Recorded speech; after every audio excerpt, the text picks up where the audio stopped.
What's up, Mob Crew? Thank you guys so much for tuning in. I am Chris with Monsters Under Our Bed. We cover murder, mystery to the missing. And today we're going to be covering more of the Stephen Smith case. And since it's Monday, I have a special guest, Steve from True Crime, who I'll introduce here in just a minute. Good to see everybody. Thank you guys so much for taking the time out of your day to watch the show. Please hit that like button. And before we get started, we always like to get back by featuring the missing. So we'll get started with that real quick here. And then we'll talk about today's show. So let's do the missing here. And this just came in. So this is, we've got two people. These are, looks like two juvenile friends, Keenly Blankenship and Janiyah Rigney. They are out of Franklin County, Virginia. Kinley is 14. Rigney is 13. And they, let's see, so they both have brown hair, both about 5'5". And then Kinley is 130 pounds and Janiyah is about 155. So it looks like they went missing on April 1st, so just barely. Kinley on the left looks like she has a tattoo on her left arm that says "Show No Love," and it looks like in the notes it says they may be in company of another male juvenile out of Salem, Virginia. Could be traveling in a 2007 Lexus, traveling to Florida. If anybody has any information, please call 540-483-3000. All right, and then we've got one more, and this is Tiraya. She went missing out of Kansas, Topeka, in March 16th, so about a couple weeks ago. She is 5'9", 130 pounds, brown hair, hazel eyes. Looks like in the notes she can go by Bella or Tia. Tia was last seen on surveillance video getting into a 2014 Hyundai Accent hatchback with unknown license plate, which is featured here. Just 14 years old, brown hair, hazel eyes. She was wearing a black zip-up jacket with hoodie, yellow-orange pajama pants with cheetahs on them. I think that would stick out. And a book bag. If you have any information regarding Tia's disappearance, you can call the Kansas Bureau of Investigation, which is 785-296-4017, or 911 or your local law enforcement. So there's one more time. This is Tia right here out of Kansas. Oh, and there's the pajamas. Oh, those are cool pajamas. Oh, yeah, those would definitely stick out. So that's apparently what she was last seen wearing. So, all right. Okay, make sure everything's running smooth here. Thank you to all my mods, Copper Horse, Karen, see Molly in here. Thank you guys so much for your amazing work. Indeed, good to see you. All right. Okay, so I'm going to go ahead and introduce my co-host. He did a recent field trip, so let's find out where he went to. Hey, Steve, how's it going, buddy? Doing great, sir. Good to see you. Good to see you, buddy. You went on a recent field trip yesterday, right? Yes, I left before daylight. I think I got up around 4 something, left at 5, and had a long day. So you went to Mosella, and then you went to the scene of where they found, Stephen Smith. Hampton. I went to Hampton, South Carolina, where Stephen Smith is from, at that area, and went to school at. And also, while I was in the area, I went over to Moselle Drive and saw the, which they have, I don't know, there's probably 20 or 30 people came by as I was over in that area. that were parked alongside the road and everything. So it was, there's a lot of people still visit Moselle. Yeah, you said it was quite busy. It's kind of a tourist attraction. I could imagine after with all the crazy trial just ended, and I think still people are still still see videos get posted about Murdaugh, and people are still. I think a lot of people kind of did think it was going to be that big of a story and or trial, and it turned out to be one heck of a trial, and the story is just crazy. And so I think there's definitely a lot of interest in that case. But now we've moved on to Stephen Smith, which in some regards there is some kind of connection or ties. It may not be direct ties, but with Stephen Smith case. But I'm sure eventually we'll find out all the details. And it looks like, in my opinion, there'll probably be some kind of connection, but maybe more or less indirect, in my opinion. Something. Well, the most important connection is that it was through the Murdaugh trial, the interest that was brought to this case of Stephen, that has allowed it to progress to this point. So regardless of any other connections, there was a huge connection that the attorneys and the family has been screaming for a long time. And for that, we have to be grateful. Thank you so much, Brandon. You guys are so amazing. Thank you so much. Any donations, memberships, we have Steve, sorry. We have Steve on. We'll be splitting everything 50-50 because we're going to have some cold case trips coming up. We've got one in May. Hopefully, so far, we're going to find out, solidify at the end of this week, where we're going to be going out to Texas and working on a cold case. And we'll be taking you guys along, and hopefully we'll have some success. And then we're also got some other cold cases maybe out here in West. We're still kind of figuring that out. So super stoked on that. So let's get started. Today's show, we're going to kind of, we know that there's two persons of interest that have been kind of named, and they've been named for a long time. It's kind of funny. A lot of these, like, I think it's the Sun, and maybe I wouldn't be surprised, Daily Mail. A lot of these articles say that they got these new persons of interest. Well, actually, these persons of interest have been named since basically like day one. But maybe it just got disregarded because obviously it was labeled a hit and run. Now it's been reopened. So we'll just go through just what little timeline there is and talk about Stephen Smith. And then today we're going to kind of focus on a possible murder weapon. We talked about the blue paint chips that were found on his clothing and shoes, and where could they have came from. And you discovered something when you were out there, and so we'll kind of get into that. I'm kind of excited to see if this holds any water and see what you guys think in the chat. And then you also did a reenactment of the parking with Stephen, and so we'll kind of get into all that. And then also we'll look at, we're not going to like deep dive into his autopsy, but we'll look at some of the injuries, because there's a little bit more than just blunt force trauma to Stephen. There's actually kind of a hole above his right eye. At one point they originally thought he was shot when they first came up on the scene.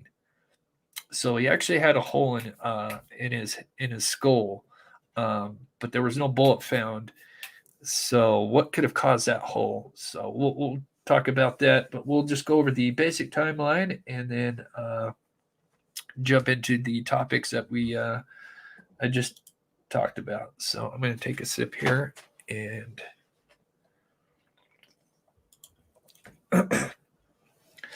thank you so much, Karen, for the super sticker. Thank you so much.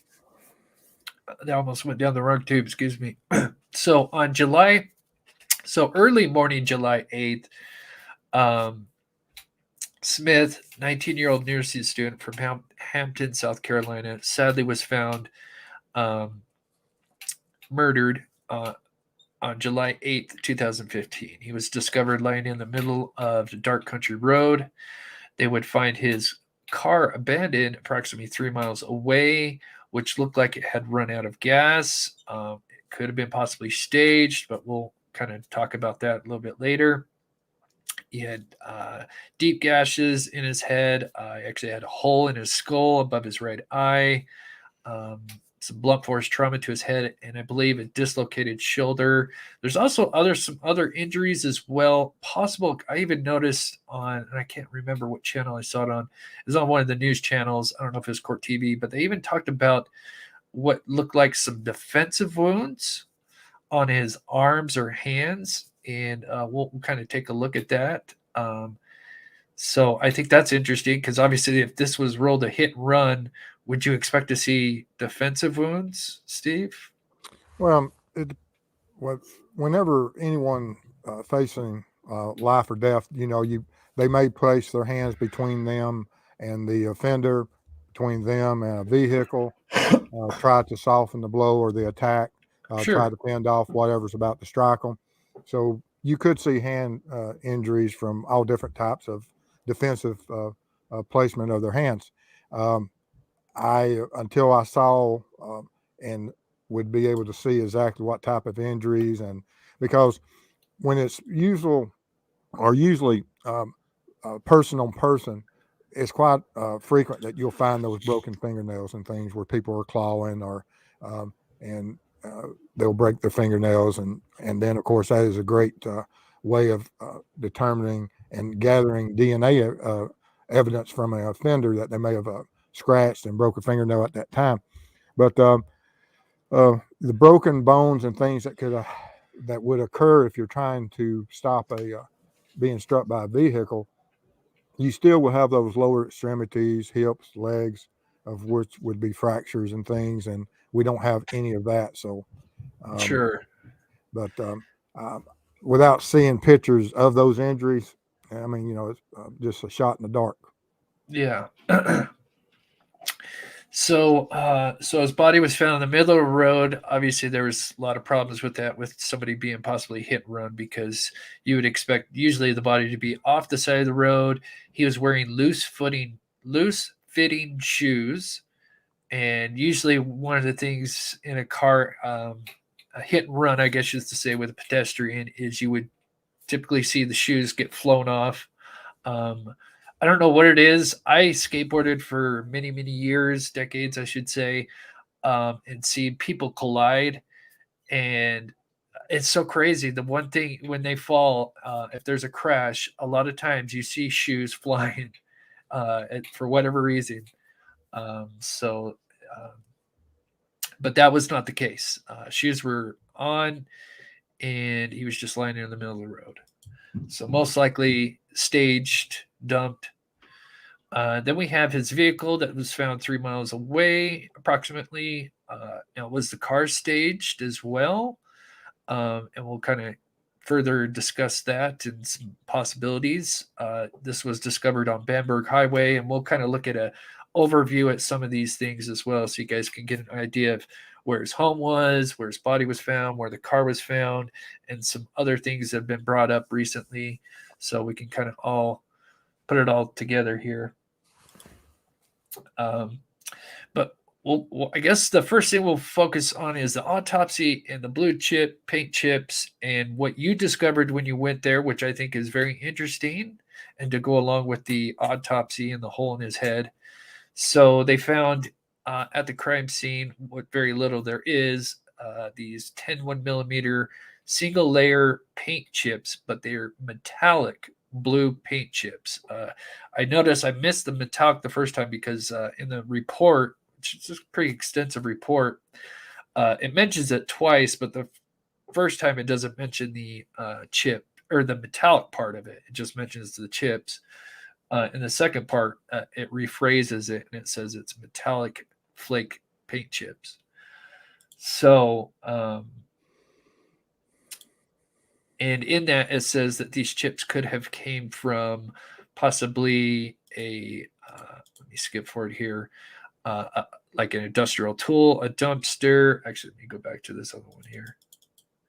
So industrial tool, a car, a signpost, which was interesting. I didn't really put a lot of weight into the signpost, but then after what you kind of discovered, now this opens up new possibilities. And so I'm going to skip through this here. So we'll first talk a little bit about his wounds. Like I said, there's quite a bit. We're not going to get too extensive into it. But if we look up here, it says after photographing the injuries, they noted the victim's left arm, left hand, and head, a hole in the skull located above the right victim's eye. It is still unclear if the hole was caused by a projectile. Of course, now this was an early report.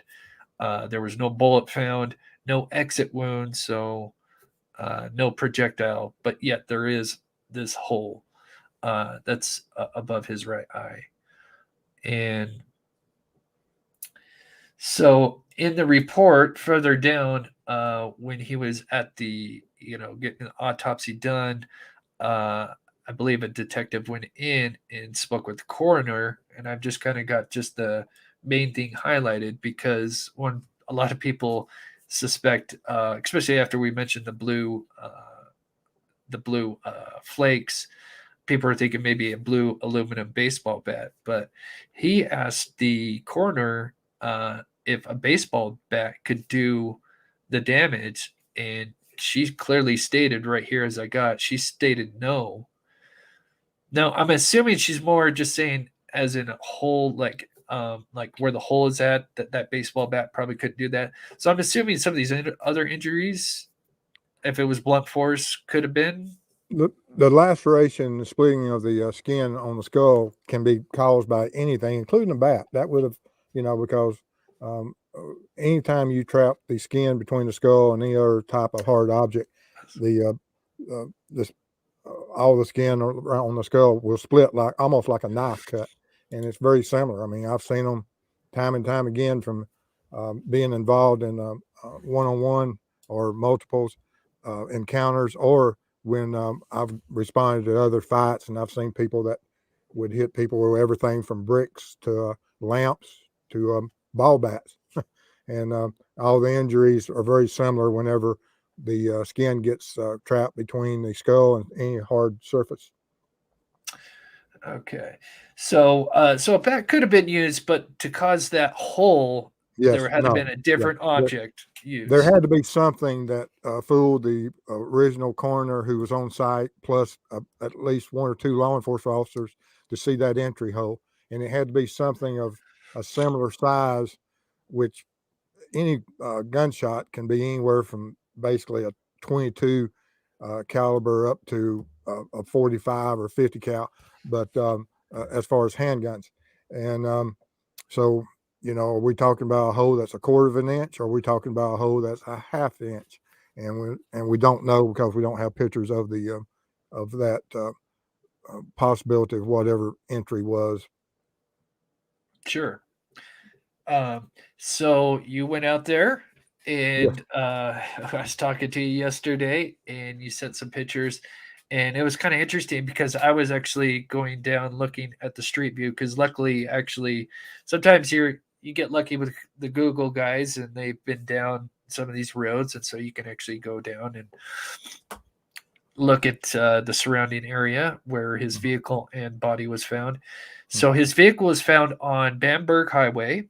His body was found on Sandy Run, and we'll look at an overview at that here in a bit. But you notice when you were driving down this highway that you see these blue signs. Yes. Yeah, I was looking for anything blue. And there's another sign that's blue down there. It's a lot of it. It's also the evacuation signs for hurricane evacuation route. And so I saw those, and then because Mrs. Steve and I were discussing about who has a blue mailbox. And so when I was looking at mailboxes, a lot of these are attached directly to a mailbox post. And then probably 50% of all the mailboxes have these plaques on them, or what made of some type of fiberglass, I would assume, and this numbering system for them. And of those, there's some that are green, most of them are blue, and a lot of them are attached to just this type of post where they have hose that are drilled on in them, and they have where they're bolted on with a bolt. This boat on this one appears to be something around I would think in firearm world, something probably the size of a 30 cal. Um, um, you know, and so I made note of that. And if it is something, that could create a injury that is not a projectile, a boat would fit that description. Right. And I thought that was interesting. So one of the things I asked you, because some of these, and I've got some examples. Let me show you some examples because some are different. They're not all the same. Some are. So this one's kind of like attached to a pole. Uh, I've got some other ones. I guess I forgot to put but sometimes they're just attached. Just the blue part is attached to like a bunch of mailboxes. It doesn't have this other metal piece to it here. But a lot of them are just staked in the ground and Yeah. about 3 feet, maybe Looking at the size and looking at some of the materials, yeah, it looked like most of those posts are 2 or 3 feet 2 or 3 long and feet. driven in the Uh-huh. ground and stationary. Um, and is it something that uh, any other? I mean, it doesn't have to be that it was this, but it was something that was blue and Yeah, also had something on it that would create a similar type of injuries that fooled the original officers and the coroner. yeah. I think this is very interesting. I mean, because clearly you could uproot this pretty easily, especially these ones right here. This one in the middle, you could uproot it. Basically, you've got something kind of like a bat or whatever, and you've got this metal. I mean, obviously, it's going to do major damage. Oh yes, And on one side you have, let me go back to it, you have this bolt sticking out and could have just been whacking, had it flipped one way, maybe hit him on the like the clothing because his shoulder was dislocated. Maybe he got hit by the paint part of it, and then maybe it got flipped around and was hit with the bolt part of it, yeah, causing the hole. yeah. On the crime scene, we don't know if it's one offender, two offenders, or even if that's where it occurred at. It could have happened anywhere. It could be another environment. And how much staging? Is it staging all the way to where the vehicle was left and the vehicle's placed? And then, of course, one of the most striking things about the location of where he was found, um, 300 feet away is a house that if he was approached by someone unknown and he had just walked from that direction, he knows where those houses are. And because they're not that far off the road. I mean, uh, probably 60 feet. Most of the houses that are 100 yards behind him are just sitting there just off the edge of the road. And that was very striking to me. I took pictures of looking through the tree line. You can see the houses clearly. And Yeah, I found that extremely interesting. If it was someone that he was fearful of, and that was the crime scene of where his body was found, how would someone be able to be able to commit this homicide without him either making those people aware or trying to get there? Um, and so it just doesn't make sense. And when it doesn't make sense, we have to find a answer to it. And law enforcement says they don't know if he would, or at least one of the officers that originally went to the scene said they always felt that either that if this wasn't the scene, it was just a dump site. yeah.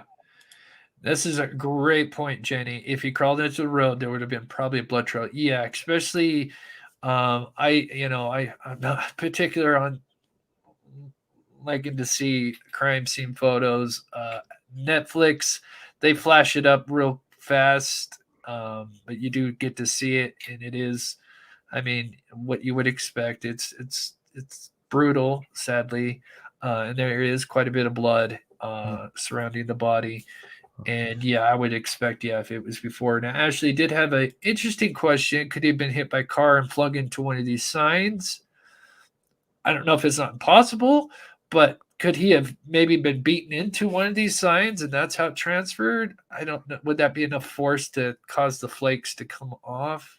Well, I like guess that's everyone's saying, the blood spatter and the blood analysis, there's no supporting evidence of any blood trail.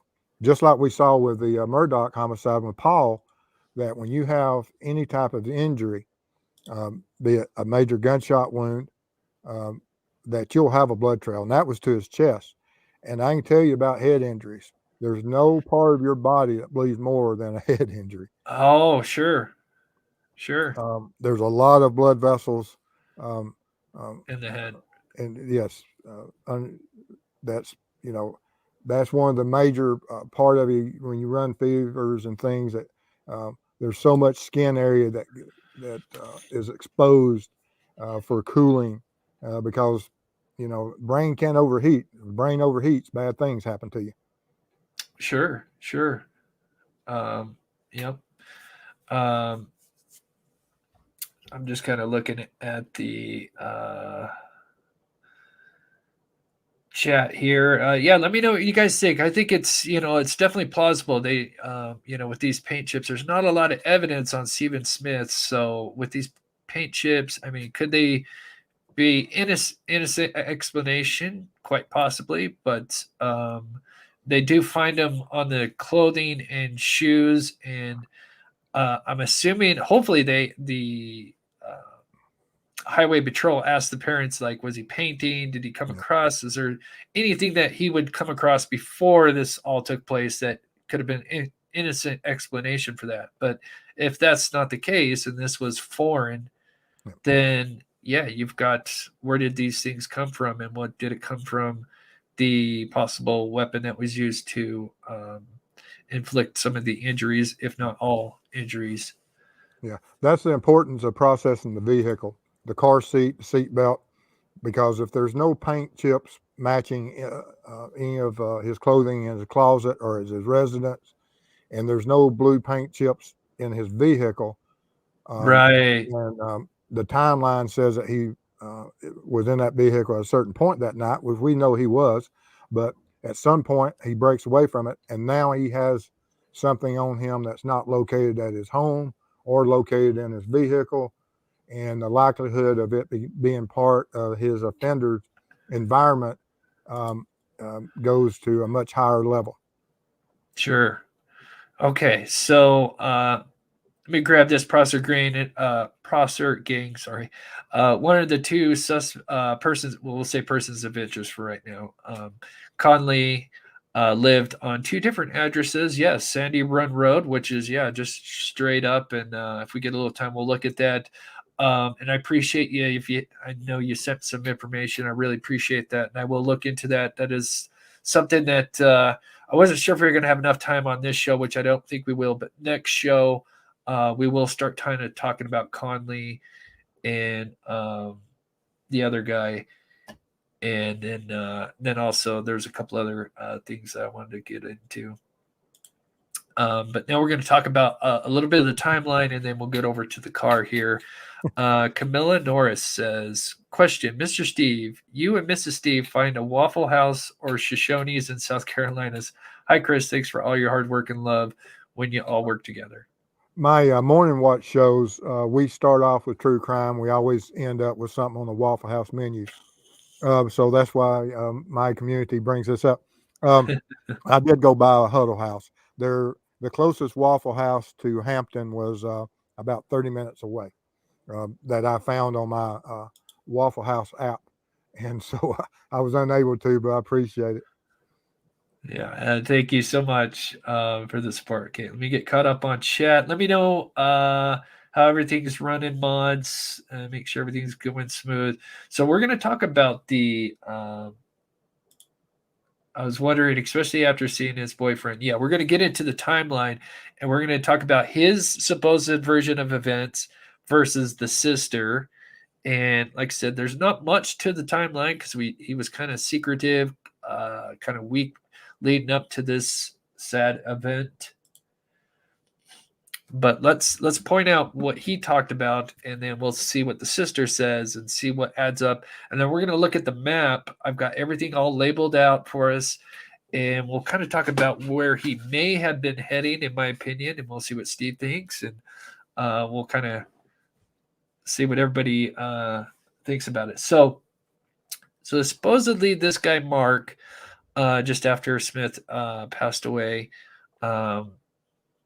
he came forward saying that he was supposedly the alleged boyfriend. We don't know that. Anyway, this guy Mark speaks with the detectives, and we're going to listen to a little snippet of his interview. I played it in my last live. I'm just going to play the highlights of it. It's very short, just right to the point. But anyway, so on July 7th, Smith had morning class and afterwards went home and took a shower. And that was according to the mother. Now, there's a little bit more to that, but we'll get to that in a minute. Now, according to the boyfriend, he doesn't really nail down any kind of timeline except for the last time he speaks with him. But this is what he says. Now, apparently, from what I looked up, he was living in Beaufort. And I think at that time he was, because he mentions that, oh, I took my friends over to Walterboro, which if he was living in Walterboro, I would think he's like, well, we just went over to GameStop. So anyway, during that text, that this is kind of late evening of the 7th, maybe early 8th, and he's texting and supposedly calling Smith, and the calls are getting dropped because they're kind of in a kind of a bad area. Now he says that that he was told that Stephen was at an Exxon gas station.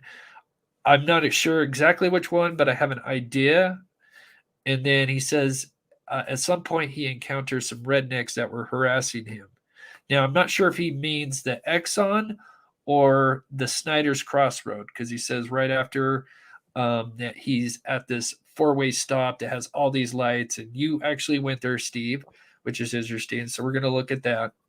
And this is called Snyder's Crossroad, and it actually has a store to the right of it. I forget the name, but we'll look at it.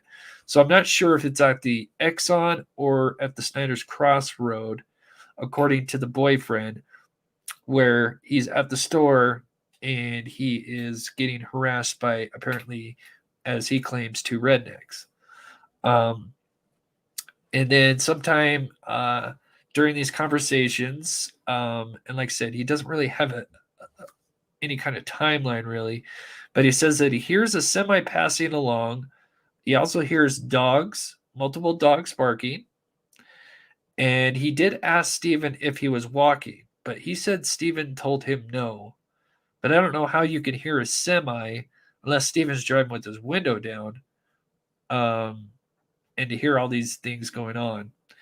And then he says the very last time he spoke with Stephen, he heard what sounded like a big truck with what sounded like mud tires on them. And I guess from the last time we talked about this, I guess they kind of have a humming sound to them.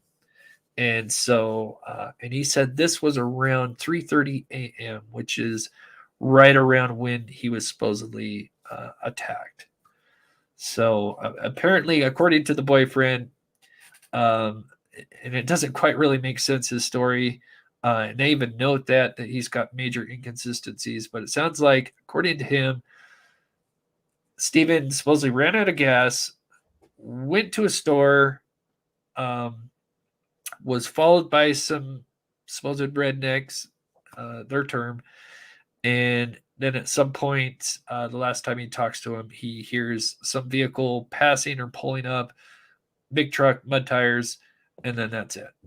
So, and we'll listen to that as well. But this is the Exxon, which is, and we'll look at the overview here in a minute. Here's the Exxon, and here is where, and this is your picture, right? Yes. Well, the Exxon is also, yes, but yes. Yeah.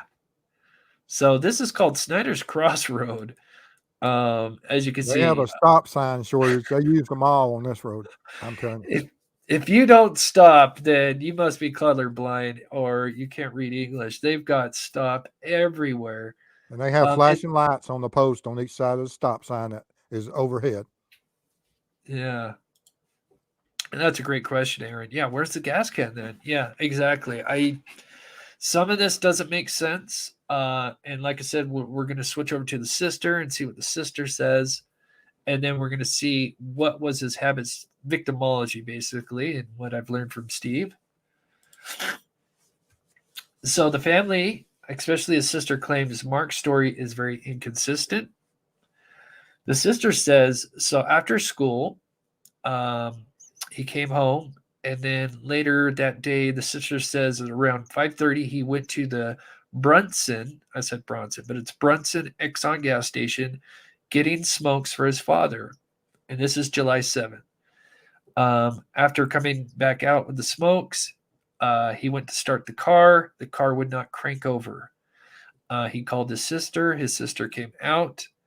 She arrived, and they looked under the hood. She had noticed that the cables to the battery had been tampered with, and so she tightened them up, I guess, and then they followed each other home.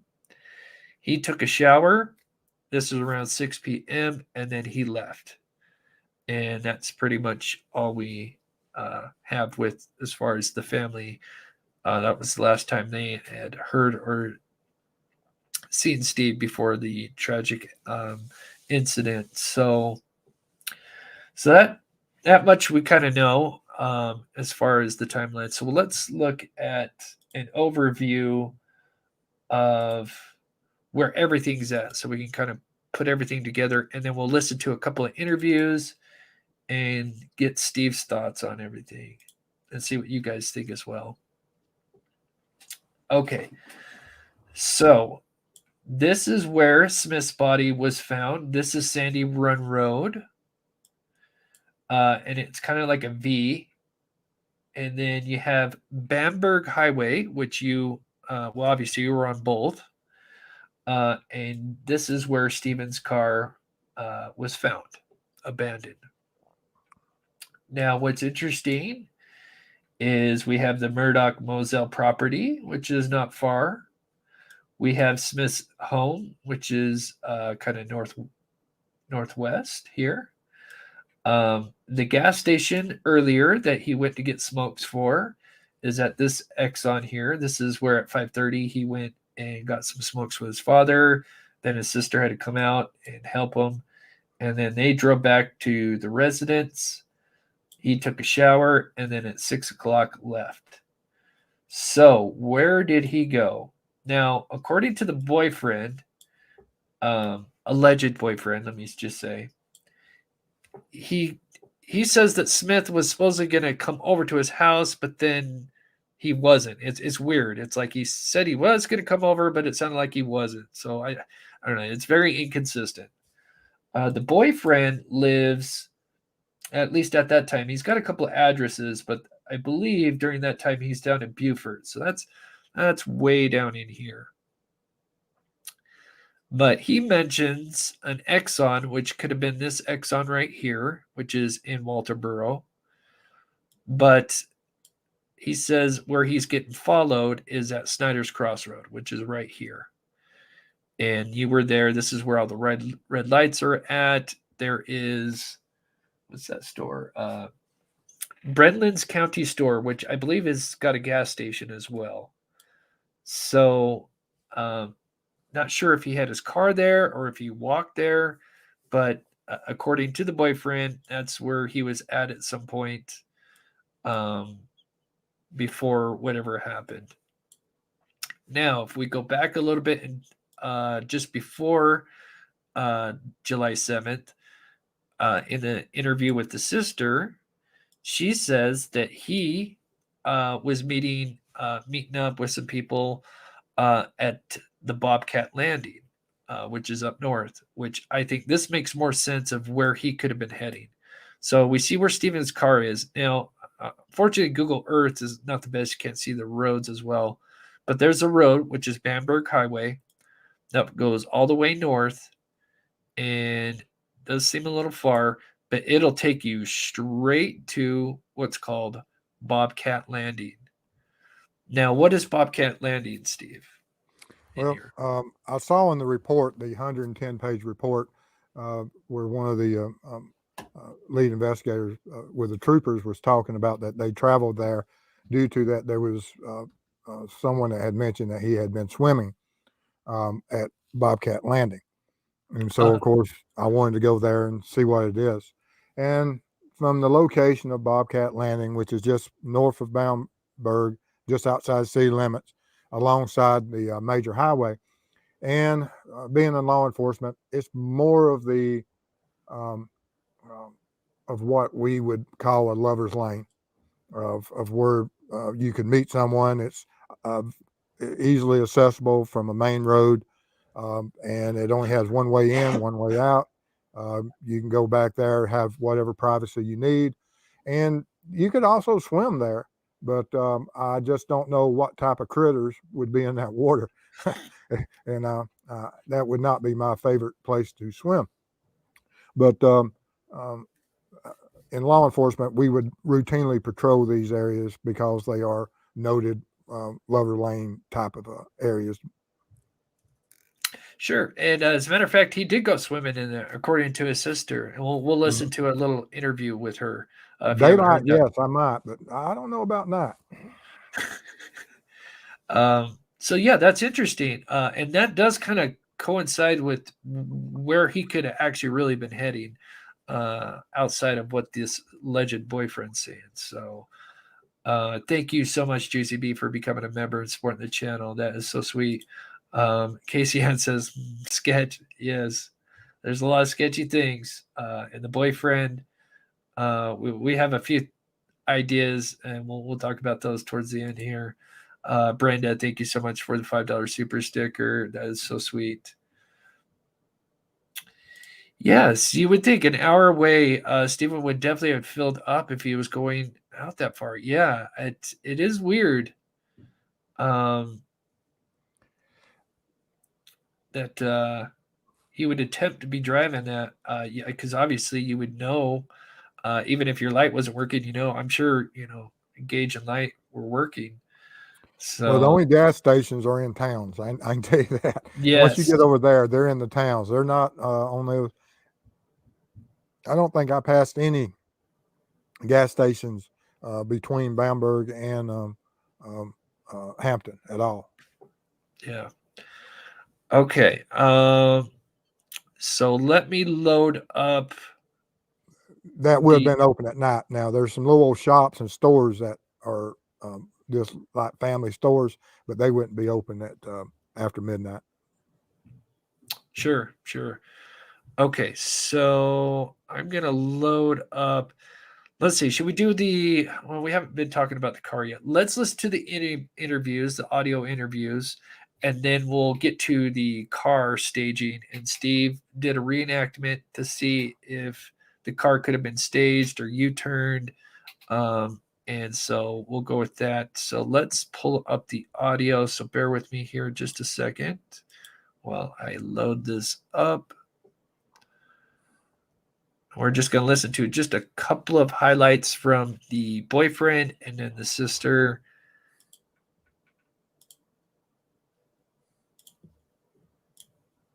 Oops. The pictures are still on here because that's what This is Corporal Duncan with South Carolina Highway Patrol. Mate, Post C. Case number on this will be CL. Okay, so this is Mark. We're only going to play two little excerpts from his interview, just basically talking about the last moments he sees or supposedly talks to Steve, and then we're going to listen to the sister, and there's one little interesting spot with her. If it was daytime or nighttime when this was going on. This was at night. This is 3 a.m. Okay. I believe the last text, if my mind calls me correct, that I looked at it was 3:37 a.m. Now, was he coming over here? He was supposed to be. He was supposed to be on the way, but from what I'm learning, he was headed home. Okay. But I don't know. Okay. So, but as far as you know, he was coming over here. That was what we were talking about, and that's what the texts were saying. Okay. So he says, yeah, he's supposedly coming over there, but that does not look like what's going on, really. And as we looked, it looks like he's actually was going to go to this lover's lane, in my opinion, because it doesn't look like he's heading south to that Beaufort area. Anything else on them texts about where he had been? Okay, now I'm going to skip forward to when this was a little bit 35.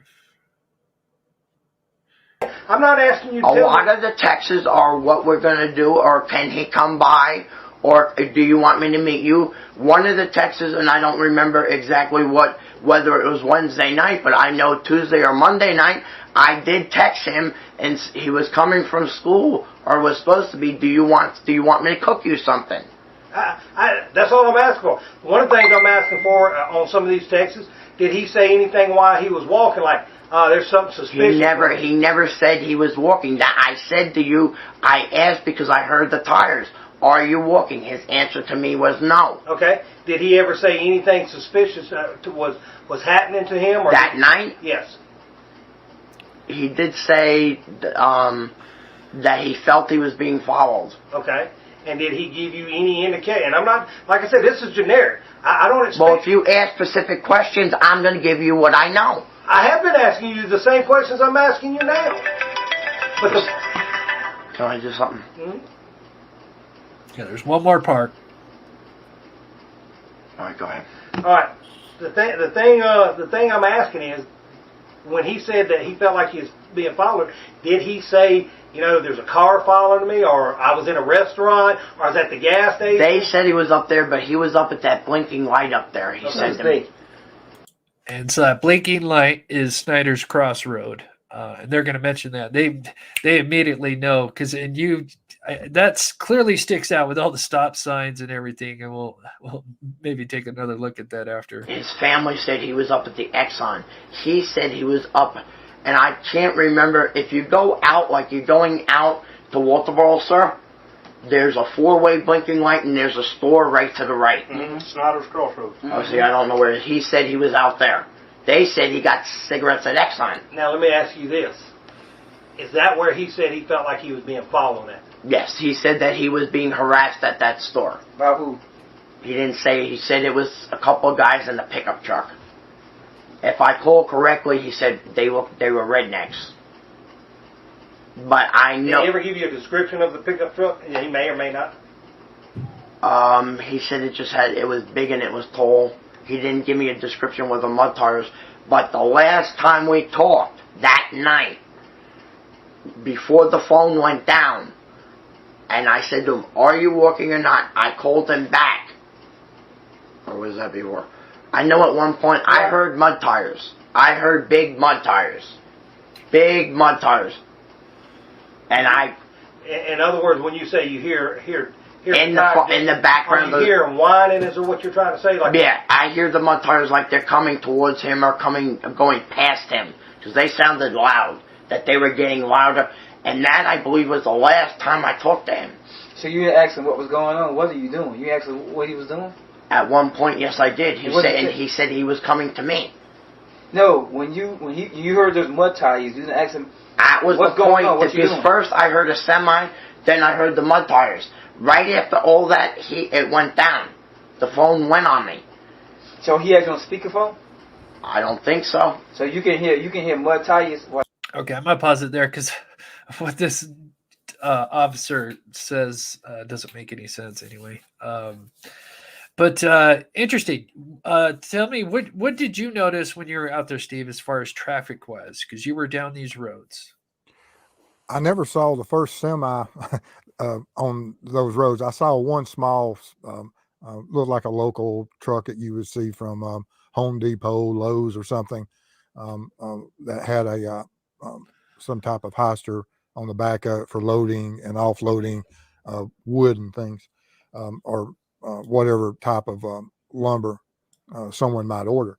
That's the only semi I saw during my 8, 9, 10 hours while I was in that area on those back roads. Now, when I was over on 95 where that Exxon is, of course, there's plenty of semis over there where the Exxon is that this individual was saying that he was located at.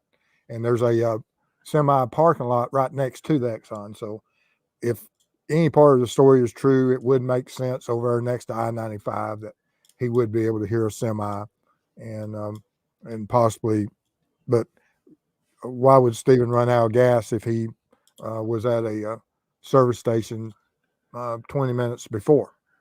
Oh God, that's terrible. That That is pumped. So yeah, so it sounds like this could, according to him, we don't know if this is true. It sounds like this is where he was being harassed at this Breland. What was that called again? Yeah, Breland's Country Store and Gas. So, but yeah, interesting. And like I said, the family disregards a lot of what he says. This is the guy that says that he's in the escort service and are starting to get into the escort servicing, and the family and the sisters say, no, that's not really true. He did kid about that. Now this guy himself admits that he was like an escort or still does it or whatever. And could this guy have been trying to, what do you say, pimp him out or what? I don't know the lingo with proper lingo. In the law enforcement world, we deal with a lot of people, especially if he's older and if he had a life of, say, his lifestyle was that he himself at some point was which I have no idea about him, and he may be salt of the earth. I don't know, but we know he has some issues. But he speaks as if I've heard of a lot of other people use the same type of language, and generally those people are in human trafficking, a pimp, or and into prostitution, because he mentions things about that. He had spoke with Stephen multiple times that night, and we know it's multiple times because he said the last time I spoke with him, and for it to be the last time means that I spoke to him prior to, and another part of it, he speaks of being a disagreement and that they were going to meet up for some reason. And there's a lot of reasons, individuals and that type of thing. If he was trying to be the protector or was being the one that was trafficking or as a pimp, there's a lot of reasons that they meet up at some point during the evening. And also in that interview, he talks about how the dangers are in that lifestyle and the risk, and you need protection.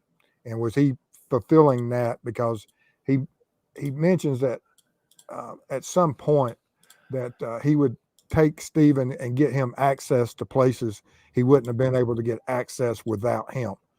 And so is he trafficking and getting him access? And normally 19-year-old kids have 19-year-old friends. They normally don't have 40 and 50-year-old friends that they speak to constantly throughout the night. And sadly, is that the possibility that it was a secret life that his family didn't know of, and there is that possibility. And law enforcement look at it and try to figure out.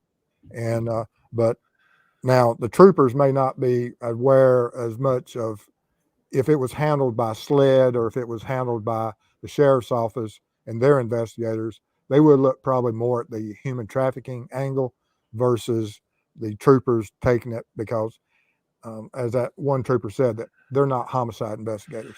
They work wrecks. And so did they miss something possibly? Although they did a lot of things right for not being homicide investigators, they did a lot of things right. But here we are 8 years later, and now they're going to look at it again, and hopefully they'll get the right information. Right. Let me pause real quick and get these. Grace, thank you so much for becoming a member and supporting the channel. You are so awesome.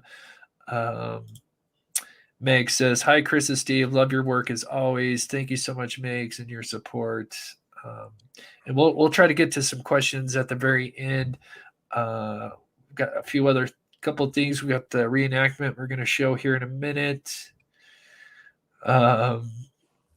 Prosser Gang, I don't want to pull up that comment, but yeah, it's weird. He does mention that quite a bit. Nothing wrong with that, but yeah, it is. Make sure I don't miss anything. Okay, I'm just getting caught up on chat. Bear with me for a second. Okay. And thank you. We got 1,400 people in here. Thank you guys so much for tuning in. We're just kind of recapping what little timeline that we know of. We kind of went according to the alleged boyfriend's timeline, and then we went with the sister's timeline. Then we kind of looked at an overview of what's around in that area. And there's one more thing I need to play in that interview, and that's the sister's part. And then we'll get to your reenactment. The sister, let's see if I can hide that, does share something interesting about his week before. So kind of the victimology, what he was doing just before this all went down, and his being a little bit more secretive. So I don't know what he did. okay, so let me 126. Okay, so I'm gonna jump it forward here. So this is an interview with the sister. Both these interviews are just after the incident. So 120, so I'll jump out right there. Take Highway 70 and go to her house. Okay. On the night that he died, or the morning. She speaks a little soft. Can you hear it okay? It's cranked up as much as it can. Yeah, you can hear it. You can understand it. Okay, Had you cool. talked to him at all that day? The day, like before he left that day, he was at Bronson Exxon getting cigarettes for my dad, and he called me and told me his car wouldn't crank. And what time was that? It was about 5:30. In the afternoon. Yes. Okay. And so I checked his car. I went to go jump it off, and it's like somebody loosened his battery connections. Okay. Like unscrewed it and loosened them. So I tightened them back up, and I followed him all the way home. He hopped in the shower, got out, and left at exactly 6 o'clock. Okay. And that was the last time. Did he say where he was going to? No. All right. Over the 2 weeks, did he give any indication who he may have been hanging out with? Did anybody that you know of know who he may have been hanging out with? Mm-mm. Now, I'm going to go back to some of this stuff about what Mark had said. Mm-hmm. Now, as far as over the 2 weeks... So just to recap, Mark is the alleged boyfriend that she's talking about. Could he have met somebody other than Mark that you know of? Well, Stephen wasn't really, put it this way, if he was talking to somebody, he would give them a different address if they wanted to send him stuff. Mm-hmm. So I don't get how him and Mark, became close and stuff like that. Okay. Because, And when you say give a different address, what do you mean by a different? He would choose a house down the road and get the stuff sent there. That's how Stephen was. Okay. And, he wouldn't let people know where he lived, and if he did, he'd be like down the road, okay. That type thing. All right. Now, do you know if your brother was putting things on Craigslist or not? I know he was putting some things, but not. I knew about all the gay app accounts he had. All right. But other than anything personal, no. Okay. All these gay app accounts. Okay, let me... I can check with... Yeah, we're going to see if some report was taken down there. Strippers and all that, helped him. He would have spent it on me. Always, he was always happy, but he never let that... Talk to your mom. Now, and this is has anybody brought it to the attention of your mom about, rumors and things like that? Has she heard anything that you know of?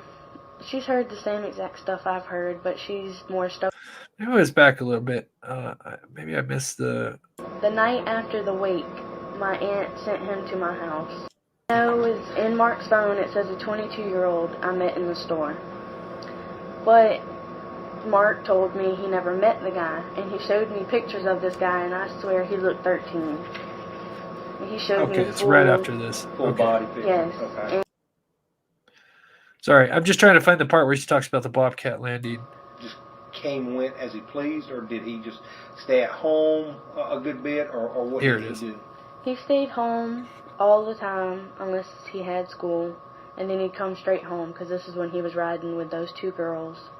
And then, of course, when summer classes started, that's when he started coming and going as he pleased. Okay, this summer, did he have to take summer classes this summer as well? you said he started acting real funny about his life, I guess, about what he was doing. And it was about 2 weeks prior to his death? He was acting a little secretive. Okay. So he was becoming more secretive then. And then was that with the whole family, including you? Yeah, that was with the whole family. Hey, Sergeant, can I call you back in a little bit? I'm in an interview. Okay, yeah, I think it's right Okay, here, all right. the Bamberg thing. But that's when he kind of, it's like my sister would call and ask him to take her places, and you know, he was acting normal. And then he started coming home late and going to Bamberg all the time. There we go. And that was over the past 2 weeks. And when you say he was going to Bamberg, did y'all know where he was going at in Bamberg? Nobody knew? No. Does your mother know? Did she have any idea? She said that he was hanging out at Bobcat Landing, but then again, she said sometimes he would. So the Bobcat Landing, we just talked about a little bit earlier, is the kind of supposed lovers lane. Well, it matches the description of my career of what what we used to have to, what would happen commonly at those areas. And so we'll take one more look, and then we're going to switch over to the car here, and then at the end we'll try to get some questions going here. Let's see, pull this up. So just to recap, because to me, actually, let me pull this up on. So here we're on Bamberg Highway. You know what's interesting is look what I found on Bamberg Highway. There's actually a semi going down with the Google man. Here, this is just they literally. said there was logging in the area. Oh, okay. And because timber industry is huge, that's really about what of all the industries there, that would be the one truck. And I was there on a weekend, and so on a Sunday. So I don't know if they worked on Sundays or not. So I didn't get to see any of those. So this is where the car was found, facing this direction. But if we point back up kind of like north, it kind of zigzags. But I'll show you because it looks flat. I did everything in the world. I mean, there's a slight incline there, but it's less than a degree. I measured it with not only a 4-foot level, but also with my digital level. And you could push a car on if you did run out of gas to that location if you wanted to or needed to. Sure. But I think the elevation for that road right there is 120 feet above sea level. And then when I went 100 meters back towards Bamberg, it was still 120 feet, 100 meters away. Okay, so this is where his car was found, right where my mouse is at. His body's here. Now, let's say he was heading this way. If you see this yellow road, which is Bamberg 601, whatever, they always have like two different names for these highways. But if you follow it, it takes you right into Bamberg, and then I think it's where is it? I think it's right where this double lane is. Yeah, it's where this Bobcat Landing zoomed right in. So this is where the Bobcat Landing. So it looks like it's a good possibility that could have been where he was going. Maybe he told Mark, the boyfriend, that maybe he was going to meet up with him, but then he had, maybe he had multiple plans, and who knows exactly, but that seems like the more plausible direction he could have been heading, to kind of give some kind of idea of, what was his purpose that night, where was he going, and then was the car problem the issue that was the catalyst for then whatever happened next. So I am going to get the video loaded up to where you kind of talked about or will you do a reenactment of how the car could have been possibly staged, or if it was staged, my vehicle has a 20-foot turning radius. Stephen's vehicle has a 16-foot turning radius, which is of course less than what mine is, and so he could turn circles inside mine, but the only vehicle I had at the time in Carolina, so I used it. And because if my vehicle could make a U-turn there, his most certainly could make a U-turn there also. Awesome. Okay, so while I'm loading that up, I'm going to quickly just plug my liquid IV affiliate real quick. It's just a 40-second ad real quick. I'm just going to play that while I get his video loaded up here. The Mob Crew, how would you like to feel better about what you put into your body? This all-new product called Liquid IV is taking hydration to the next level. Liquid IV's Hydration Multiplier is a great tasting daily electrolyte drink mix that utilizes the breakthrough science of cellular transport technology to deliver hydration to your bloodstream faster and more efficiently than water alone. Just add the non-GMO electrolyte powder to your water and let CTT do the rest. It comes in tons of different flavors like strawberry, grape, lemon, lime, and much more. Just add the powder to water and get the hydration your body deserves. They have powder for energy, hydration, and even one to help you sleep better. If you'd like to learn more or purchase some, go to this link down in the description of this video. And if you use the code THEMOBCREW during your checkout, you can save up to 20% on your next order. Hydrate now with Liquid IV. Thank you. Okay, shout out to Liquid IV, great affiliate. They've got great deals always going on. You can use my code. Sometimes you can get up to like 30% off. It's amazing. All right, so I've got your video loaded up here, and we're going to kind of look at all the things that are kind of wrong with the car here. So here we see a picture of the car. We see the gas cap open and the gas cap actually hanging out, which is odd because, you know, I don't know why you would open that up unless you were about to fill it up with gas. So a little interesting.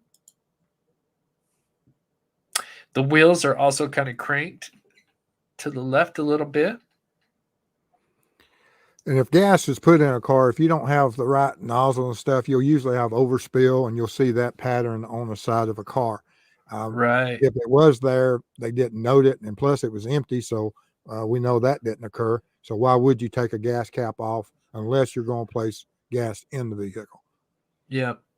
So the nearest gas station, from what I could see, as far as the closest one to where his car was found that I could find is like the Exxon. There's a bunch of little gas stations right off this here. I think I can't read the number 278 or whatever.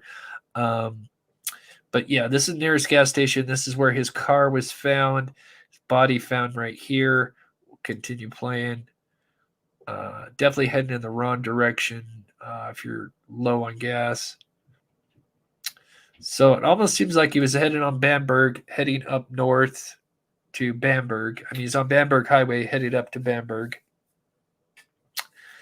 Then possibly runs out of gas. So here I do a small attempt, and then Steve's going to show his reenactment. So here's my reenactment, because it's a little odd. If you're running out of gas, would you attempt to make a U-turn when you're running out of gas? It's really hard when the car has stalled and you're just kind of coasting. Your steering wheel, your power steering goes out, and it's really hard to control the steering wheel. It's really hard to fight it. The more it gets going, it's a little bit easier, but the slower you go, the harder it is to really turn that wheel there. And so there's my just little reenactment, and just kind of getting the tires kind of in the approximate position. But you actually go there. Yep. I parked as close to the same position and putting the left rear tire in that position, and made measurements of how far the car set off the road surface, which was 12 feet. Oh, is there one in Crocodile? From the side of his vehicle to where the white line is was 12 foot, which the traffic lanes on that road are 12 foot wide also, and which I have in my notes and my sketch I did. But anyway, here I am parked on the side of the road in pretty close to the exact position of where his vehicle was, made my measurements, and then of course I started my test. Was able to easily get in the traffic lane from that position, so I knew that you could make this U-turn. So I wanted to do it that if we was staging and coming from Hampton for some type of staging of a crime scene. And so you'll see me come into view here in a second.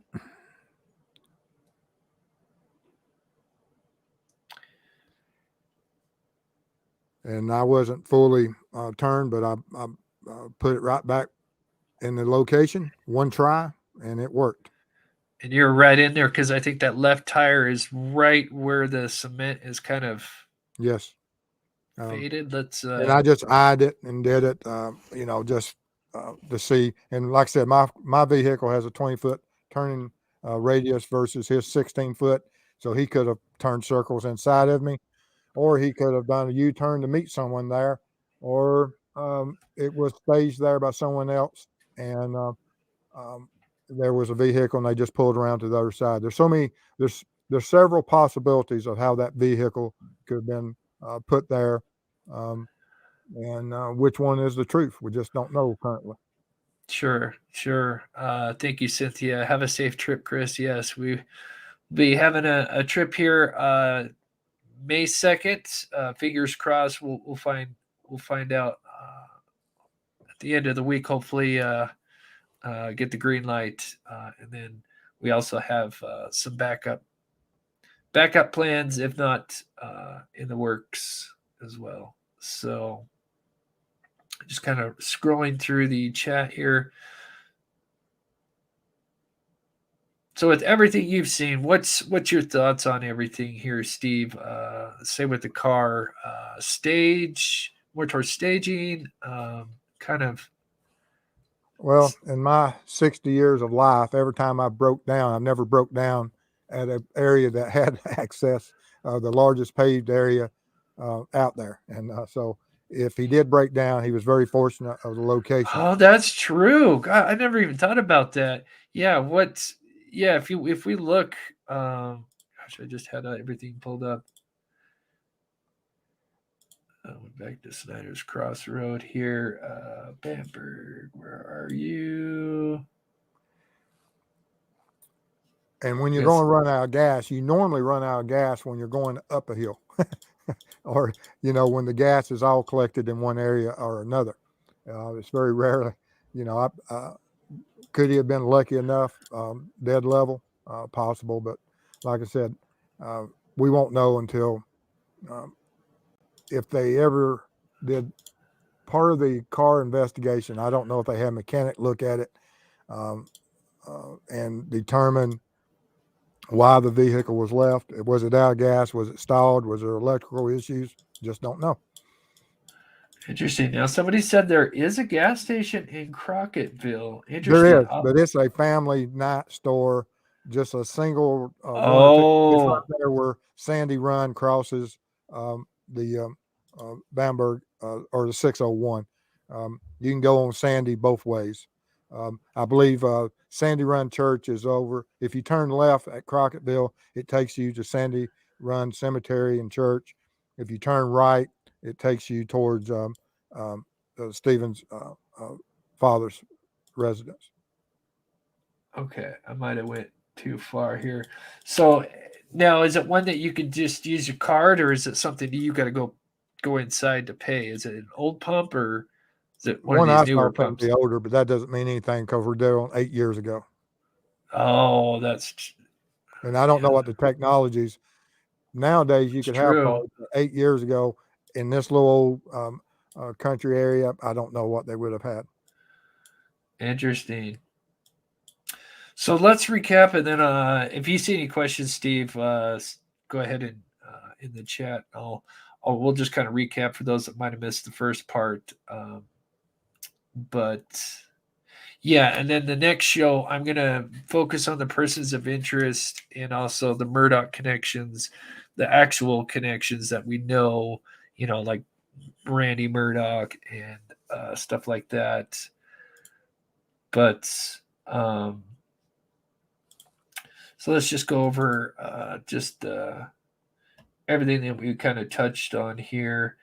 So one of the things that maybe some people may not know is there's more than just blunt force trauma. There's actually quite a bit of wounds to Stephen.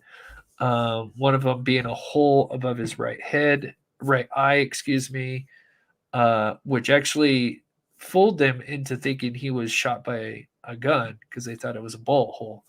Upon further investigation, autopsy, that was not the case. There was no exit wound. There was no bullet in there. Do you think somebody could have taken out the bullet, or would that have No. been a mess?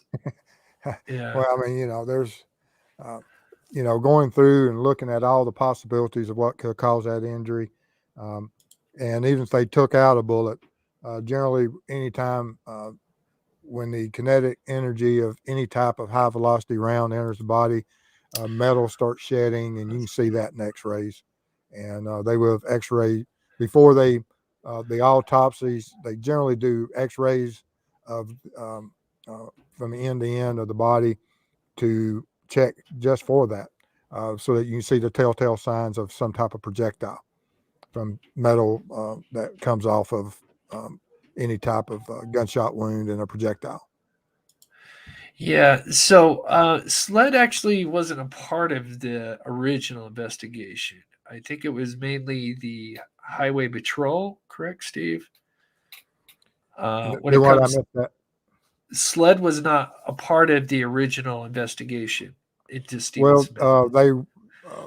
They were brought into the case, from my understanding, that when the first officers arrived from the sheriff's office, the deputy coroner met with them, said that it's a homicide. They were requested to report, and the first officers were shown the injuries and an entry hole. And so, but when SLED arrived soon after, at some point, they didn't believe it was a gunshot wound, but they discussed it with the first responding officers, and they said, yes, it is. And so, out of abundance of caution, they processed the scene.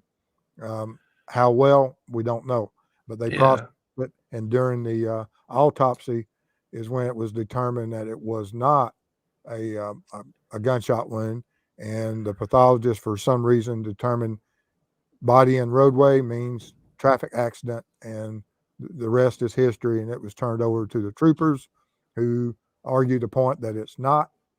And that's where we're at until the Murdaugh trial brought the interest, and everyone has now agrees with Stephen's mother that it's a homicide, not a traffic accident.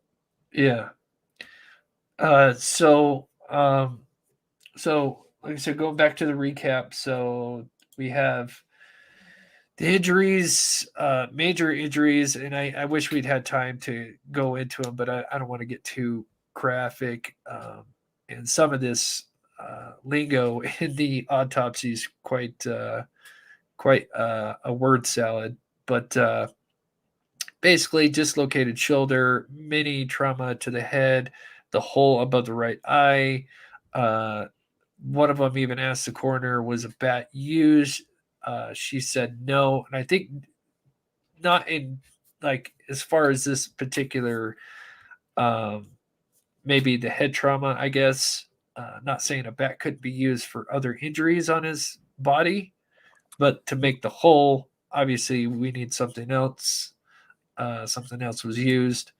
And when you went out there, you noticed that these blue signs, which are basically kind of like addresses, like mailboxes where they got the, the house's number and everything. And these are out basically everywhere. And some are attached to the mailboxes themselves. Some are attached to these little posts here, which are just shoved in the ground 2 to 3 feet. And what's interesting is you've got this bolt that is sticking out. And could somebody have dislodged it, one of these, and used this as a weapon towards Stephen Smith? And the evidence to support that would be the blue paint chips and blue metallic paint chips that they reference, which I missed the metallic part the first time I looked into that. This is some type of fiberglass, it appeared to be, and I don't know what type of paint is used on it. Don't have any idea. And I wasn't able to find one that was at an abandoned residence that I could have possibly get some type of sample from. So I wasn't able to recover any type of paint from it. So yeah, it'd be interesting to find out what size of the hole. That would be huge. We'll have to get the diameter of this bolt, and then what's I'll have to look at the autopsy. I noticed it does say some numbers, but I'm not sure if it describes the hole in detail. So maybe that's something I'll have to look at after the show. But it's interesting, it's just one of many possibilities that they. Yeah, and that boat seems to be around 7mm, 30 cal, something around those areas. But just don't know. 7.62 is 30 cal. But anyway, I just don't know if but that's what it appeared to be on that boat size. Yeah, interesting. And so for those, I think a lot of people that are been following this case, yes, they exhumed his body, and so I'm assuming maybe, I don't know how long it takes to re-examine a body, but things are moving, the ball's rolling, which is great in this case.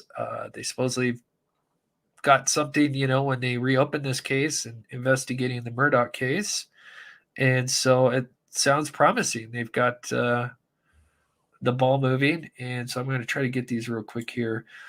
Any remnants of wood or metal mixed with the paint flakes on his clothes? It does not mention any wood. Not to say that there isn't, but yeah, it doesn't mention anything like that. Thank you so much, Walkie Talkie. It just mentions metal flakes, and I can pull that up before we go, just so you can see the wording of it. And thank you so much, Walkie Talkie, for the support. That'll go to our trip coming up. Julie Boyko, thank you so much for the $5. And if you guys have any questions, we'll see if we got. We hit it just about right. See if we can get a couple of questions in here. And if you see one, Steve, let me know. You kind of eyeball them a little better. Dwayne that's a good one. He has one of those signs. Prospect and Adventures. He says, I have one of those signs. How would you like to paint? Give me a call and we'll discuss it. And I'll get you on the right track of what I think might be an interesting test.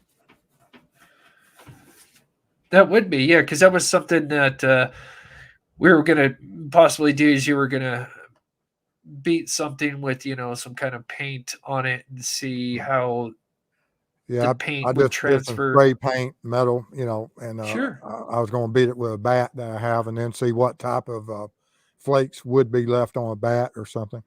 Right. I think it would be an interesting test just to kind of see. Let's see, do I have it in this one?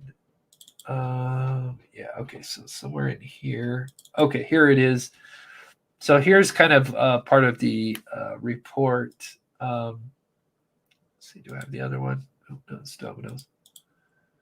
So it says, item 2, 1 black Nike short sleeve shirt, 1 pair of khaki Union Bay cargo shorts, and then it says 1 pair of Airspeed footwear shoes, and it says debris collected on items. So it actually says 2-4, so I guess it would be shirt, clothing, so clothing, shorts, and shirt, if that's 2-4.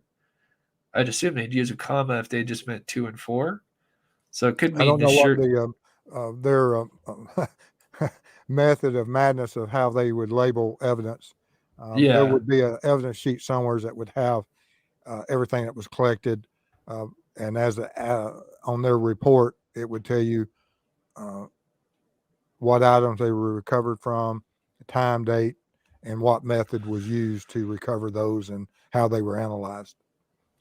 Yeah. So here it says the results after using a scanning electron microscopy with energy dispersive X-ray detector. And sorry with all the mouses. God, what a joke this is. Now, I see Several where some single. people are talking about the sand in his shoe print, which it could be from the Bobcat landing, but also the family had Oh, but the family had also went to the oh, area where Stephen was found, and they reported of seeing an anthill that had a footprint in it.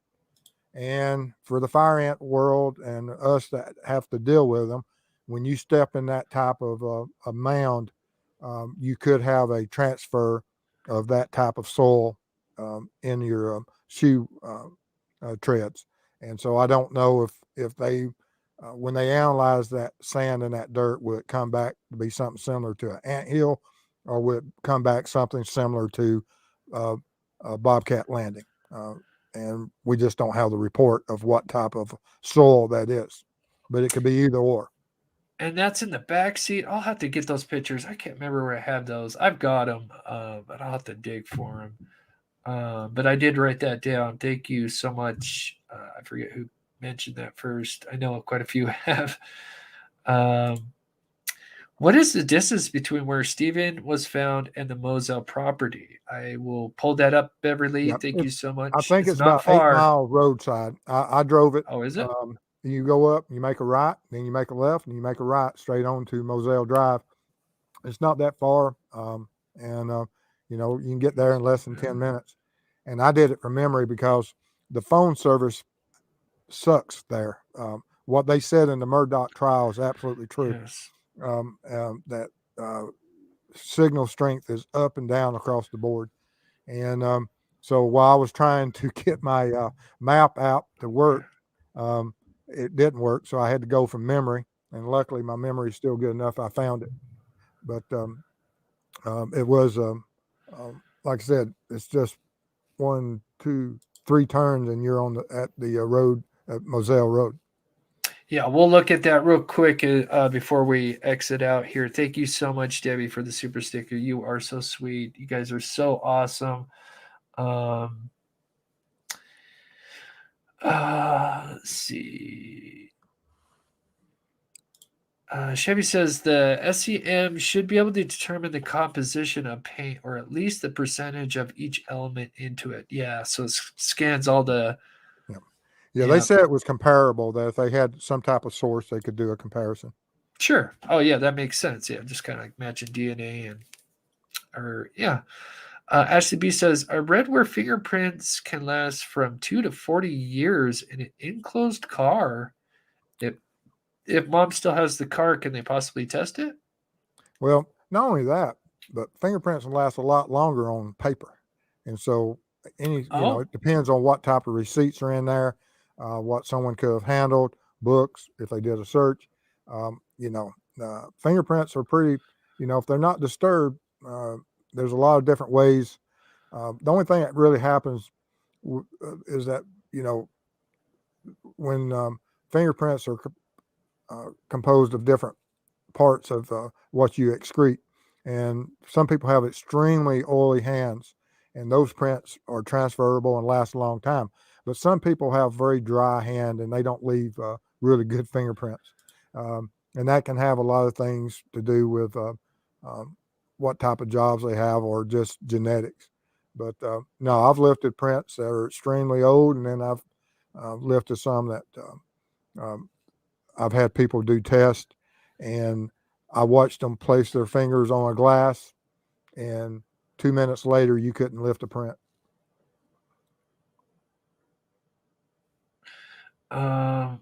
Debbie, I doubt it. You didn't see any cameras by Bobcat Landing. The road was under construction at that point. Oh, yeah. And but no, I did not see any cameras there.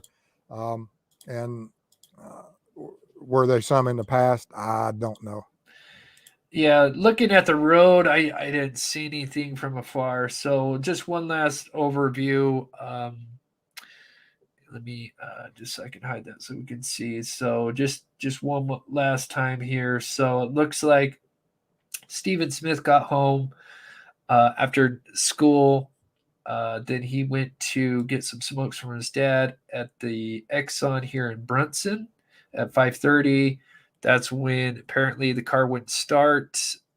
His sister came out, said they had to tighten some battery cables.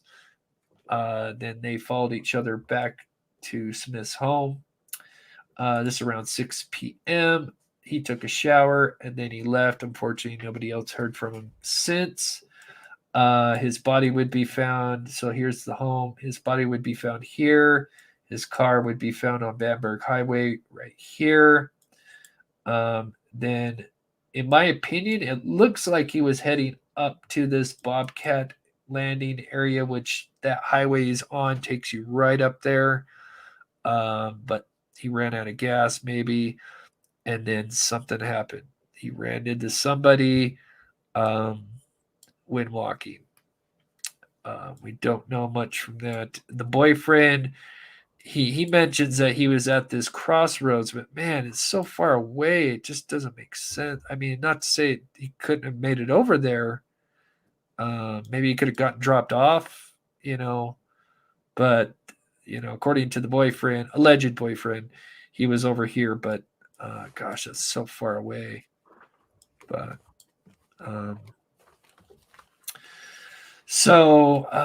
okay, let me get these last here, and then get our goodbyes. Is the wooded hunting part of the Murdaugh acreage closer than the regular road, possibly driven through on the Polaris and dumped?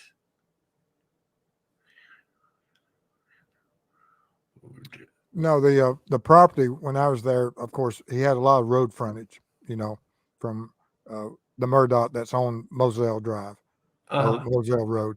That there is, I don't know how many hundreds of yards it is, but yeah. I hadn't looked at the land plat. So there's a little bit there. And thank you, Beverly. Just looking at and Miranda, Mr. Steve, do you think this crime will be solved and a suspect brought to justice? Well, the two possibilities probabilities of where suspects will be found on this case would be either that Stephen either knew who his the offenders are, and therefore it would be within his circle of contacts, information. They would have known each other, which still crosses to the point that they would live in that same community. For them, that if this crime occurred somewhere else, for them to stage the vehicle on him, they had to know the proximity or knew him to the point that they knew that if the car was staged, which way would he walk home? So they would have to have that knowledge. If it is someone that was just happened upon him at any point from where the vehicle is to setting up a date to where the encounter could have happened at where his body was recovered, means that the offender still lives in that community. So the suspect is in that community either way. This area is remote. Whoever did this to Stephen lives there, and who would be out that time of night?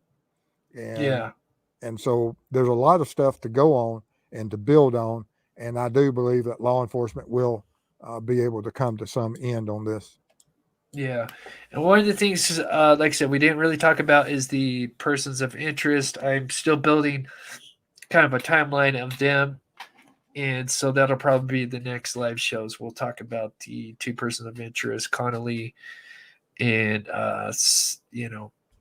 see what we can dig up on that. But thank you guys so much for tuning in. If you guys can, please hit that like button before you leave.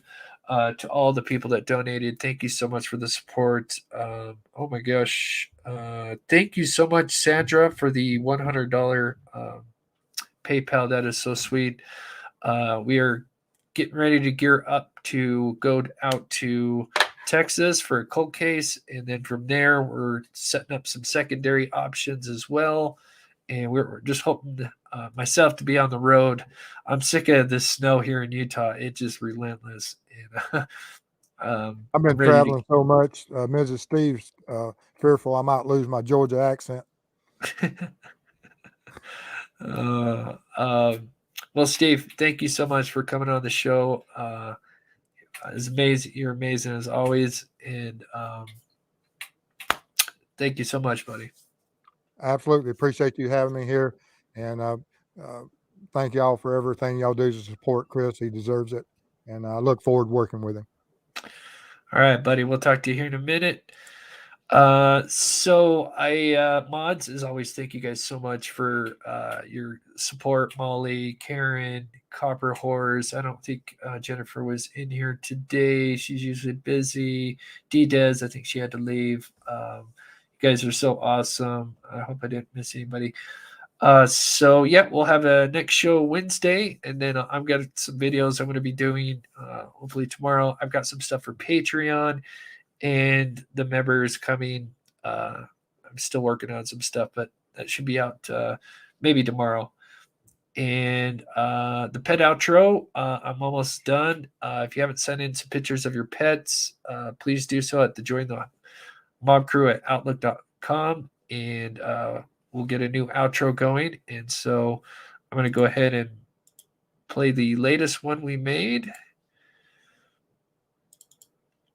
And we will see you guys on Wednesday. So I love you guys so much, and take care. And we'll see you guys next time.